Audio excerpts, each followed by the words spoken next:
আসসালামু আলাইকুম।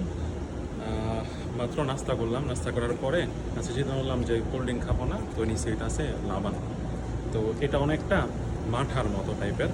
তো এটা বিশেষ করে হজমের জন্য এটা দারুণ কাজ করে। তো এটার মধ্যে ফ্লেভার থাকে বিভিন্ন, একটা থাকে সাদা যেটা অন্য কোনো ফ্লেভার ছাড়া, আর এটা আছে ম্যাঙ্গো ফ্লেভার, মধ্যে আরেকটা আছে স্ট্রবেরি ফ্লেভার। তো স্ট্রবেরি ফ্লেভারটা নিয়ে ম্যাঙ্গো ফ্লেভারটা দিয়েছি। তো এটা খাইয়ে ট্রাই করি যে এটার স্বাদটা কেমন বা ডিফারেন্ট কোনো ফ্লেভার পাওয়া যায়। এই ভিতরের কালারটা দেখেন, জাস্ট পুরা মনে হইতেছে কি যে মানে এর মধ্যে আমগুলা দিছে। তো এটার স্বাদটা কেমন এটা ট্রাই করি। বিসমিল্লাহ।